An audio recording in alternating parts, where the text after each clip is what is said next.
अस्सलाम वालेकुम जी। तो दोस्तों, मैं हाज़िर हूँ अपनी वीडियो के साथ प्रोग्रामिंग के हवाले से। आज हम बहुत कुछ सीखने जा रहे हैं। मतलब आज मैं ऐसे कह सकता हूँ कि हमारे पास टॉपिक बहुत ज़्यादा हैं। तो बजाय मैं एक एक टॉपिक करके सिखाऊं, मैंने कंबाइन करके सारों को एक ही वीडियो के अंदर जो है शामिल कर लिया है। मतलब ये अगर मैं अलग से बनाना चाहता तो कम से कम मेरी 4 से 5 वीडियोस बन सकती थी, लेकिन मैंने यही सोचा कि 5-4 वीडियो के चक्कर में ना पड़ो और एक ही वीडियो बनाओ, और ताकि पूरी में एक तसलसल कायम रहे देखने का। क्योंकि अक्सर लोग एक वीडियो देखते हैं, उसके बाद दूसरी नहीं देखते या भूल जाते हैं कि बाद में देखेंगे, वो फिर चीज़ रह जाती है और नहीं समझ में आती। तो इसलिए एक ही वीडियो के अंदर तमाम चीज़ों को मैंने विथ डिटेल समझाया है। अच्छा, तो सबसे पहले हम देखेंगे कि आपको क्लाइंट जो है अगर कोई ऑर्डर दे, आपको कहे कि मुझे एक्सपर्ट एडवाइज़र बना के दें, तो वो आपको कैसे समझाएगा कि उसको क्या चाहिए और आप उसकी बात को कैसे समझते हैं। तो बड़ा आसान तरीका है, जब भी क्लाइंट आपसे कहता है कि मुझे एक ये बनवाना है, तो आप उसे सिंपल लफ्ज़ों में कहें कि मुझे आप जो है ना अपनी कंडीशंस लिख के दें। कंडीशन लिख के देने का मतलब 2-3 फ़ायदे हैं। जो मेन चीज़ें हैं मैं वो यहाँ पे आपको क्लियर कर देता हूँ।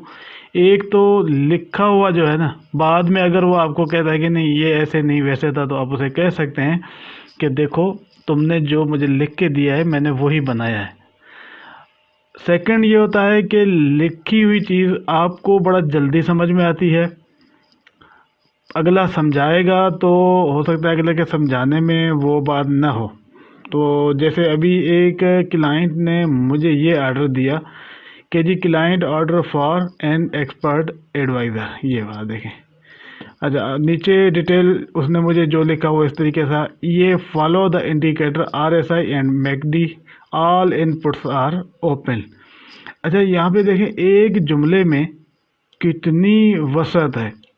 मीन के इंडिकेटर को फॉलो करेगा, RSI और मैकडी को, और उसके जितने भी इनपुट्स होंगे, मीन के RSI के जो इनपुट होते हैं और मैकडी के जो इनपुट होते हैं, वो सारे के सारे ओपन होंगे। मीन के क्लाइंट अपनी मर्ज़ी से ये चीज़ें रन टाइम पे फीड करेगा। उसके बाद टेक प्रॉफिट वो भी ओपन होना चाहिए, पिप गैप वो भी ओपन होना चाहिए, लॉट इंक्रीजिंग रेशो वो भी ओपन होना चाहिए। चलें, ये तो सिंपल सी बातें थी, आमतौर पे होती हैं जो। अच्छा, उसके बाद उसने लिख के मुझे दिया है कि जी मेरी कंडीशन फॉर बाय ये होनी चाहिए कि फ़िल्टर लगेगा।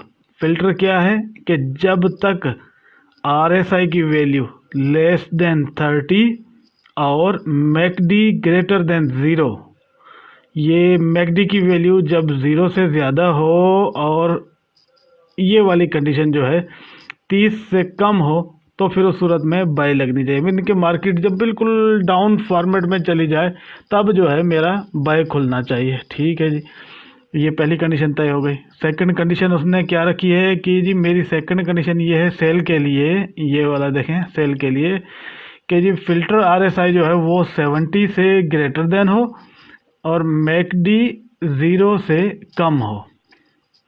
तो फिर क्या, ये 2 कंडीशंस तो हो गई। ठीक है जी, हम इसी हिसाब से लाटे खोल देंगे। अच्छा, उसके बाद है कि जी टारगेट क्लोजिंग इन डॉलर्स। अच्छा, टारगेट जब क्लोज होता है, मीन के मुझे जो क्लोजिंग करनी है वो डॉलर्स में करनी है, ना कि पिप्स में। मीन के पिप वाले चक्कर में वो रहना ही नहीं चाहता, वो सीधा सीधा डॉलर्स की गेम खेलना चाह रहा है। When total open lot profit reach target profit like $5 और द $10। उसने एक एग्जांपल दिया है कि जी अगर जैसे $5 रखा हो उसने, या $10 रखा हो, या XYZ कुछ भी रखा हो, जैसे ही प्राइस प्रॉफिट के अंदर चाहे एक ऑर्डर खुला हो, चाहे 10 खुले हो या 2 खुला हो, जब उस लेवल को टच करे तो क्लोजिंग हो जाए। क्लोजिंग मीन के all the orders open are close. अच्छा, ये तो सारी अच्छी कंडीशंस थी। वर्स्ट कंडीशन क्या होगी, मीन के मार्केट जब लॉस वाली साइड पे जाएगी तो मार्केट हमेशा आपके हक में तो नहीं जाती ना, तो फिर क्या हो, मार्टिंगेल कंडीशन को फॉलो किया जाए।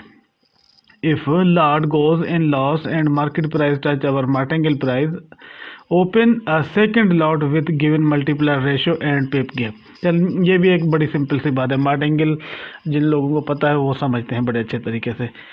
इन सब से आखिर में जो है इसने एक चीज़ मुझे कही है कि जी all orders are sell limit and buy limit. ये सबसे थोड़ी सी टिपिकल चीज़ थी जो कि मेरे लिए भी एक नई बात थी और काफ़ी सारे लोगों के लिए भी ये नई बात ही होगी। मीन के कोई भी ऑर्डर एट ए टाइम पे नहीं खुलेगा, सारे के सारे पेंडिंग ऑर्डर्स होंगे। और पेंडिंग भी क्या, सेल लिमिट और बाय लिमिट। सेल लिमिट और बाय लिमिट क्यों लगवाई है उसका मैं जब प्रोग्राम बनाऊंगा तो उस वक्त मैं आपको डिटेल में बताऊंगा। तो ये था सिंपल ये का ऑर्डर किस तरीके से दिया जाता है, किस तरीके से अगले को समझाया जाता है और इसको इस तरीके से लिखा जाता है। ये बना के किसी को भी अगर दिया जाए तो नॉर्मली इसकी प्राइस जो है अमूमन $50 तक मार्केट में होती है। अगर आप किसी भी फ्री लांसर की वेबसाइट पे जाएं तो इस टाइप का ये आपको $50 तक का मिल जाएगा। अब जब हम इस ईओ को बनाने के लिए आते हैं सीधा अपने एडिटर के अंदर, तो एडिटर में ये मैंने बना के किसी को दिया हुआ था। तो सारी जितनी भी डिटेल थी फिर मैंने यही देखा कि आपके लिए भी मैं वीडियो बना के आसानी कर दूं ताकि ये को समझ में आ सके। जी, ये सबसे पहले हेडिंग सेक्शन यहाँ से लेके ये वाला देखें यहाँ तक, ठीक है। हेडिंग के बाद इसके अंदर जो है मैंने ये वाला रखा है जिसको हम मेन्यू कहते हैं। ये चीज़ें मैं पहले काफ़ी दफ़ा क्लियर करवा चुका हूँ, बस इनको सिर्फ इतना ही कहूँगा कि दिस इज़ द मेन्यू या इनपुट सेक्शन। जब प्रोग्राम हमारा चलेगा ये चलेगा तो अगर इसको थोड़ा सा वजाहत के साथ बयान करूँ तो बिल्कुल सिंपल सी बात है। वो इस तरीके से है कि यहाँ पे हम आते हैं तो ये एक्सपर्ट के अंदर जो इनपुट्स हैं वो हैं लॉट साइज बूस्टर क्या होना चाहिए, पिप गैप का रेशो क्या होना चाहिए, क्लोज ऑल वगैरह वगैरह XYZ जितने भी हैं ये चीज़ें इसमें ऑलरेडी हम जब रनिंग टाइम पे देते हैं वो वाली चीज़ें इसमें दिखाई जाती हैं।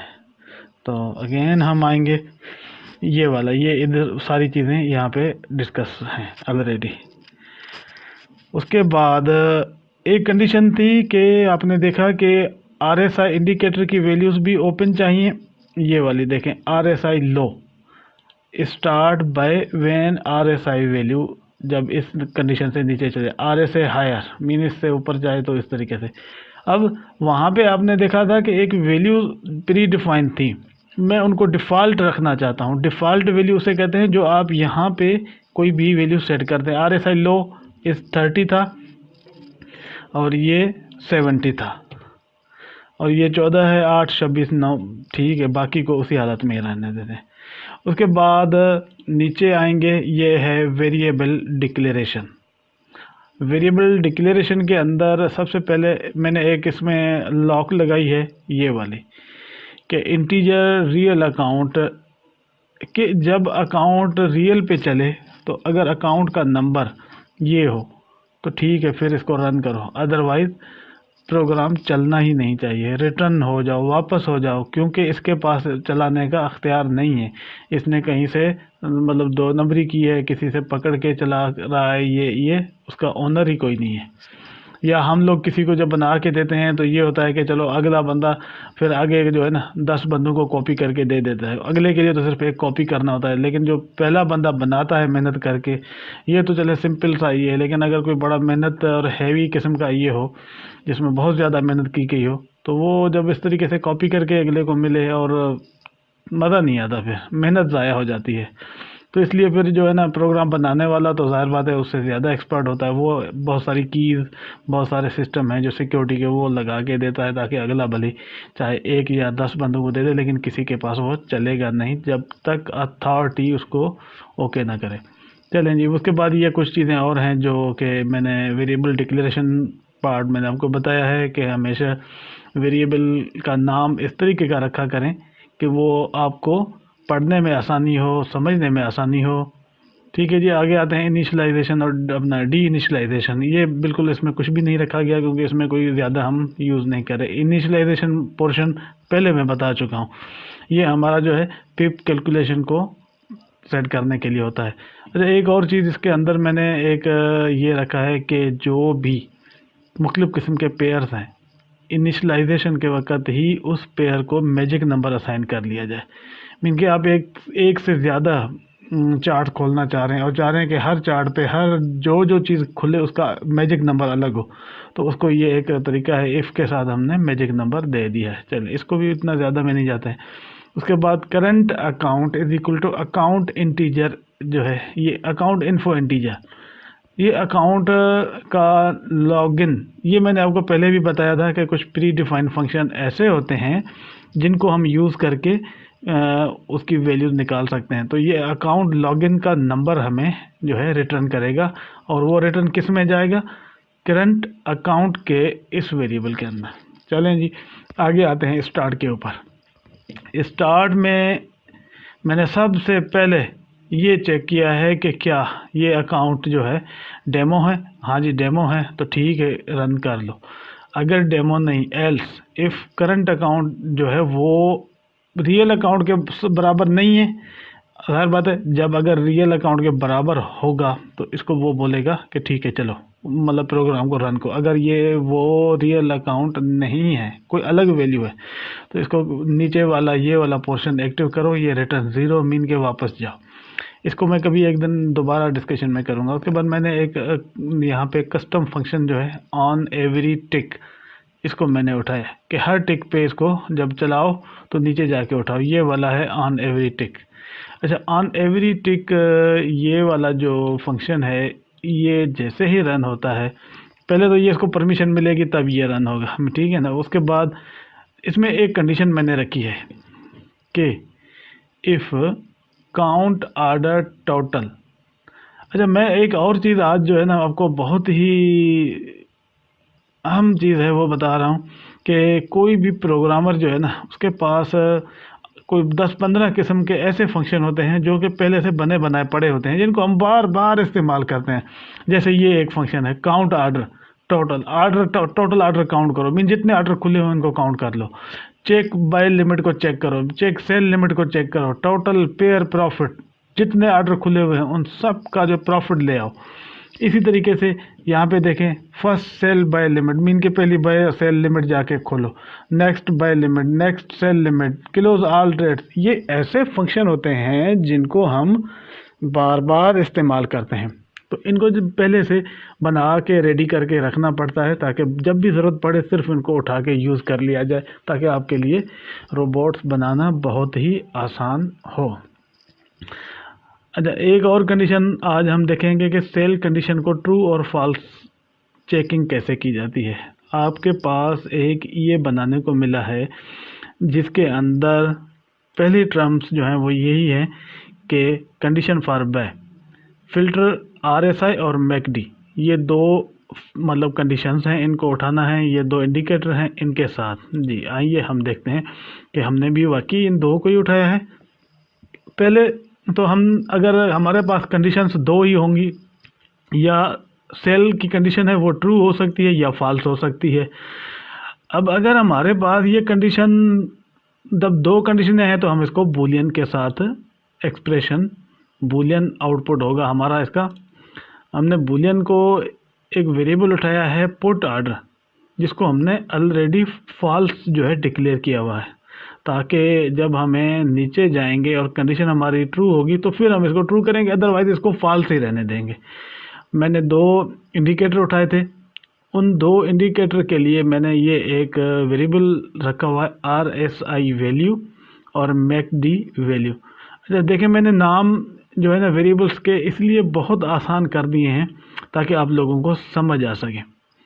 अगली कंडीशन हमारी क्या कहती है कि जी RSI वैल्यू के लिए जो है ना ये एक प्री डिफाइंड फंक्शन है, इसको यूज़ करते हुए हम RSI की वैल्यू उठा सकते हैं। RSI के लिए symbol period RSI price close and 0। अब इसमें जो है मैंने ये जो RSI का पीरियड है ये भी आपके लिए ओपन रखा हुआ है कि आप इसके ज़रिए RSI की जो भी चीज़ें हैं सेट कर सकते हैं। पीरियड कम ज़्यादा जो भी हो आप अपनी मर्ज़ी से दे सकते हैं। उसके बाद MACD का सेम वही रखा है मैंने, इसमें भी मैंने सारी चीज़ें उसी हिसाब से सेट की हैं कि इसका फास्ट ई में क्या होगा, स्लो ई में क्या होगा, पीरियड क्या होगा, फिर बाकी चीज़ें फिक्स हैं। नीचे मैंने एक कंडीशन बयान की है कि if RSI higher and MACD value is greater than 0, mean के जो ऊपर कंडीशन मैंने डिस्कशन की थी उसके हिसाब से मैंने एक कंडीशन सेट की है, डिसीशन जिसे कहते हैं, कि अगर ये वाली इफ़ की कंडीशन ट्रू होती है, और ट्रू कब होगी, जब हाई वैल्यू जो है वो उससे ऊपर निकल जाए और MACD की वैल्यू 0 से ग्रेटर हो जाए, तो फिर सेल की कंडीशन जो है वो ट्रू हो जाती है। तो सेल की कंडीशन यहाँ पे ये पुट ऑर्डर ट्रू, रिटर्न कर दो ट्रू को, ये सेम बिल्कुल सिंपल सा फंक्शन है। सेम वही फंक्शन है, सिर्फ इसको आप कंडीशन को, इस कंडीशन को यहाँ पे आए तो ये उलट में है। एक तो ये वाली पहली कंडीशन ये भी ट्रू होनी चाहिए और नीचे वाली कंडीशन को भी ट्रू होना चाहिए, MACD को भी और RSI को भी, बाकी सेम सारी चीज़ें वही हैं और उसी हिसाब से पुट ऑर्डर को ट्रू करेगा। अगेन एक प्रोग्राम जब हमारा चलेगा, एक फ़्लो चलेगा, फ़्लो के अंदर क्या होता है कि जैसे ही हमारा प्रोग्राम स्टार्ट हो तो ये जो पहली लॉट है, मीन के पहली जो 2 लॉट्स हैं, मैं इसमें अच्छा ये भी एक बायर की कंडीशन थी कि मेरी जो है ना दोनों लाटें पहली जो हैं वो एक साथ खुलें और मैं उनके दरमियान में गैप अपनी मर्ज़ी से मुकर्रर कर सकूँगा। तो ये देखें, इसमें मैंने पहला ऑर्डर जो है वो ओपन करवाया है बाय लिमिट और सेल लिमिट का। इसको एक्टिव करने के लिए एक फंक्शन है, प्री डिफाइंड फंक्शन बनाया गया है, first sell buy limit. At a time पे दोनों खुलते हैं, सेल भी खुलता है और बाय भी खुलता है।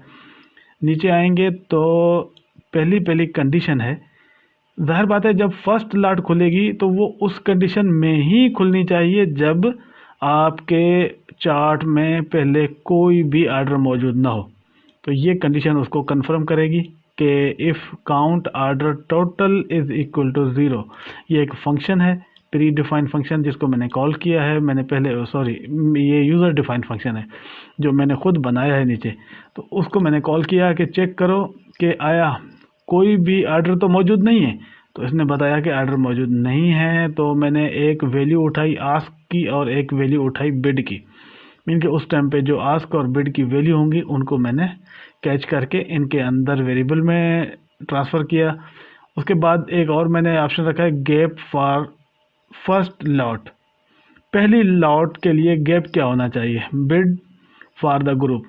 बिड जो है वो वैल्यू मैंने उठाई है, बिड से माइनस करो गैप बिटवीन फ्लोट। ऊपर ये वेरिएबल मैंने डिफाइन किया हुआ है कि पहली लॉट के दरमियान कितना गैप होना चाहिए, उसके साथ v पॉइंट मल्टीप्लाई किया है ताकि हमें पिप मिल सके। इस पूरी वैल्यू को उठा के हम किस में लेके गए हैं, इस वेरिएबल के अंदर, गैप फॉर फ्लोट।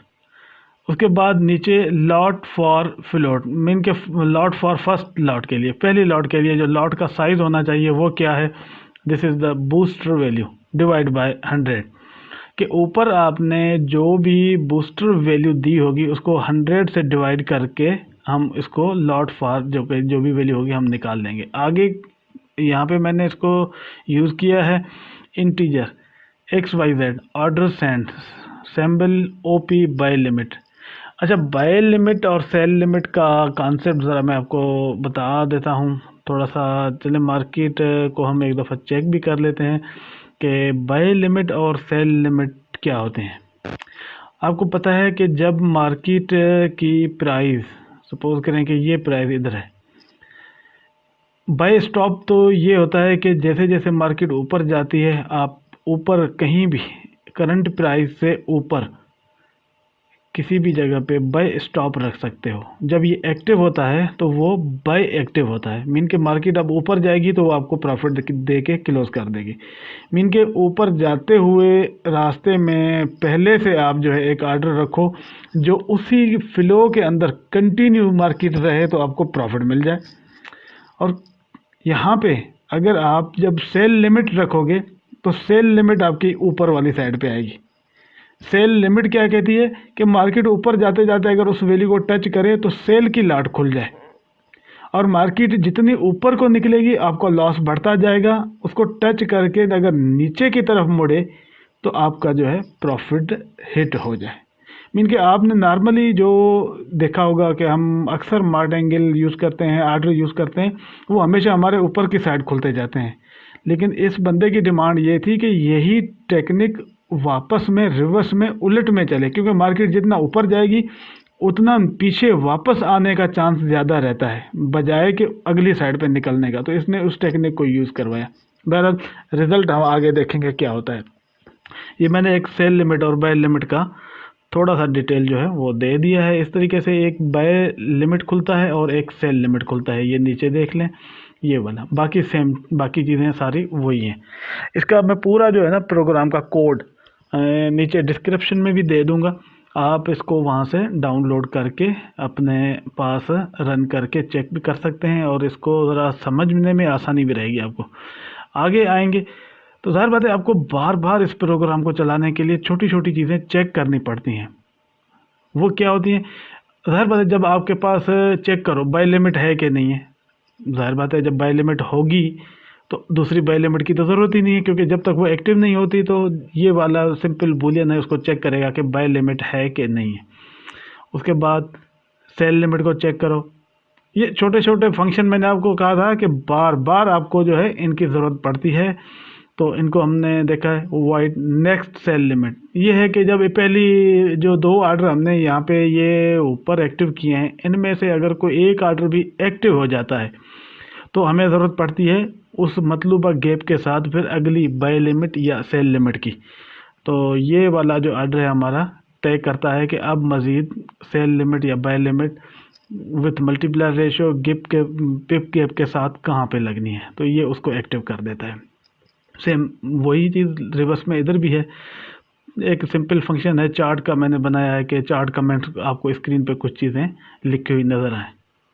थोड़ा आगे जाते हैं। ये लॉट साइज़ को टोटल को कैलकुलेट करता है फंक्शन, ये मैं दे देता हूँ सारे ताकि आपको इजी रहे बाद में चेक करने। वाइड क्लोज ऑल ट्रेड्स हैं, काउंट ऑर्डर सेल्स हैं, ये मुख्तलिफ किस्म की चीज़ें हैं जिनको हमने छोटे छोटे फंक्शन है जो कि नॉर्मल हैं, इनको मैं इतना ज़्यादा नहीं समझता कि आपको डिटेल में लेके जाऊं।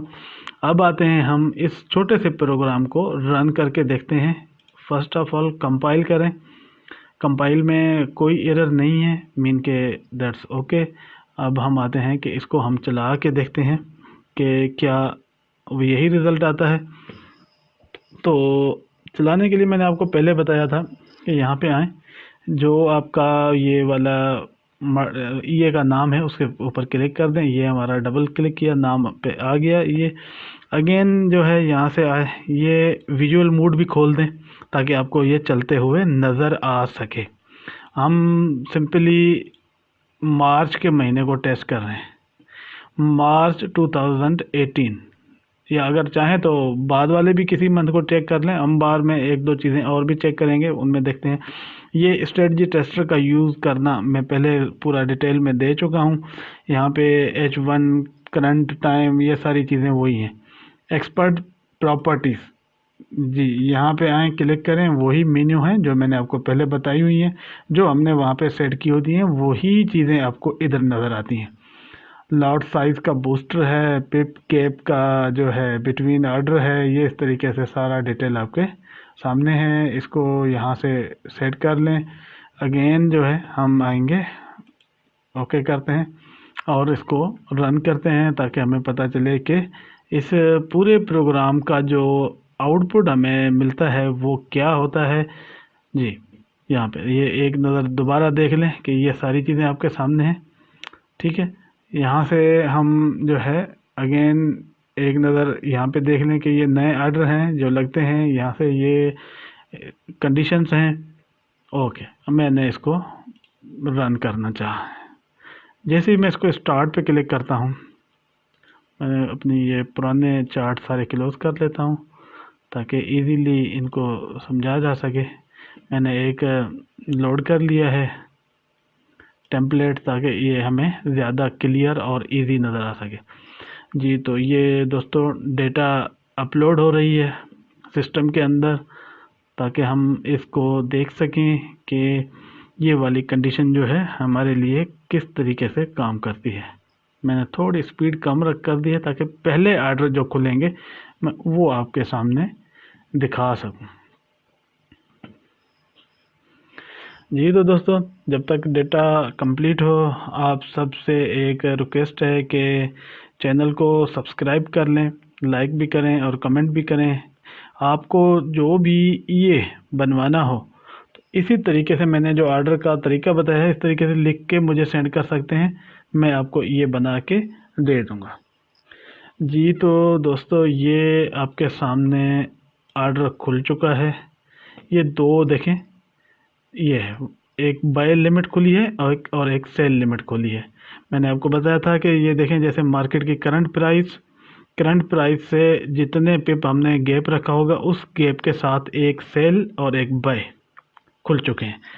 अब जैसे मार्केट अप या डाउन होके किसी एक को तो टच करेगी, ज़ाहिर बात है जब किसी भी एक लेवल को टच करेगी तो उसके अगेंस्ट उसी लाइन पे एक नया बाय लिमिट या सेल लिमिट खुल जाएगी। हम देखते हैं कि वाकई ऐसा ही होता है।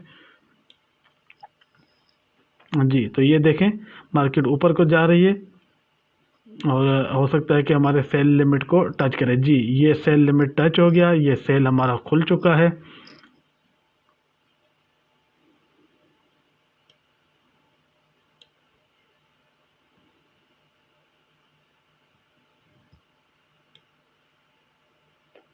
अगर हम इसी को दोबारा थोड़ा फास्ट मैंने कर दिया है ताकि आपको नज़र आए। ये देखें, ये जैसे जैसे मार्केट मूव करती जा रही है उस हिसाब से मार्केट के साथ हमारी ये चेंजिंग्स जो हैं वो आ रही हैं।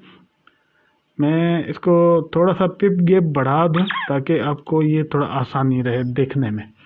ये पिप गैप बिटवीन ऑर्डर जो है मैं इसको बढ़ा के कर देता हूँ 5। Close when all gap between two lots, दो लाटों के दरमियान जो गैप है मैंने इसको भी 20 कर दिया है ताकि आपके लिए आसानी हो कि ये दूर दूर खुलें। और लॉट मल्टीप्लायर जो है 1.5 कर दिया। ये वैल्यूज़ मैंने थोड़े से ज़्यादा किए हैं ताकि हम इसको ज़्यादा क्लियर और आसानी से देख सकें। मैं पहले वाले को प्रोग्राम को क्लोज करके नए सेटअप को चला के आपको दिखाता हूँ। जी तो ये डेटा जो है अपलोड हो रहा है। अच्छा, मैंने पहले भी वही बात की कि किसी को भी कोई भी स्ट्रेटजी, अगर कामयाब स्ट्रेटजी किसी के पास है वो मैन्युअली उसको चला रहा है तो उसको शेयर करें, उसका ये बना के बाकी दोस्तों को भी देंगे, शेयर करेंगे सब लोग ताकि उससे प्रॉफिट हासिल कर सकें। क्योंकि आपको पता है कि ये एक ऐसा काम है जिसमें अनलिमिटेड प्रॉफिट है। आप प्रॉफिट का तो इमेज कर ही नहीं सकते। मैं फिर दोबारा दोहराना चाहता हूँ कि जितना प्रॉफिट है उतना लॉस भी है। तो अगर लॉस भी होता है तो वो भी अनलिमिटेड है। तो ज़रा होशियारी से काम करना पड़ता है अपने आप को। काफ़ी सारी चीज़ें हैं जिसमें ख़ास तौर पे मनी मैनेजमेंट, इसकी एक मैं पूरी वीडियो बनाऊंगा मनी मैनेजमेंट के ऊपर कि वो किस तरीके से की जाती है। ये हमारा आगे है, प्रोग्राम हमारा रन हो चुका है। ये देखें, दो खुले हुए थे और इसी गैप के अंदर ये दोबारा लाटें खुल रही हैं और क्लोज भी होती जा रही हैं। ये देखें, कुछ लाटें अंदर ही अंदर जो है गैप के हिसाब से जो इसको हमने तय किया हुआ है उसी के हिसाब से खुलेंगी। और हमारा जो है ये ओवरऑल देखें, ये लाटें इस तरीके से खुली, फिर क्लोज हो गया एक सेट, फिर यहाँ पे दूसरा सेट हमारा क्लोज हो चुका है। अब एक सेट खुला है जो हमारे सामने, काफ़ी सारी लाटें उसमें देखें ये खुल चुकी हैं। और देखते हैं कि जब ये क्लोज होती हैं तो क्या कंडीशन हमारी बनती है। तो ये एक फार्मूला था मार्टिंगेल का, जिसने अपने हिसाब से आर्डर बनवाया है। उनके लिए हर एक का अपना अपना तरीका होता है। बहरहाल मैं अगेन जो है ये लाटें खुली हुई हैं आपके सामने हैं, ये इस रेशो से बढ़ती जा रही हैं जिस जिस हिसाब से खुलती जाएंगी। नो डाउट मार्टिंगेल एक बहुत ही ज़्यादा रिस्की कंडीशन है, तो इसको बेहतर तरीके से करने के लिए यहाँ पे देखें ये सारी लॉट्स आके क्लोज हुई हैं। मीन के जब हमें टारगेट प्रॉफिट मिला है तो इसने सारी लाटें क्लोज कर दी। मज़ीद फ़िल्टर लगा के इसको जो है बेहतर से बेहतर किया जा सकता है। मेरा आज का जो है सिंपल आपको ये दिखाना था कि इस कंडीशन के ऊपर जो है ये किस तरीके से काम करता है, मर्टेंगल क्या है, छोटे छोटे जो कस्टम हमारे बने हुए हैं सारे, क्या कहते हैं अपना फंक्शंस, वो कैसे काम करते हैं, ये का ऑर्डर कैसे लिख के दिया जाता है, और बहुत सारी चीज़ें थी जो कि काफ़ी थी। वीडियो काफ़ी लंबी हो रही है, तो ये बाकी तो मैं अगले वीडियो में जाके बताऊंगा। आज के लिए बस इतना काफ़ी है।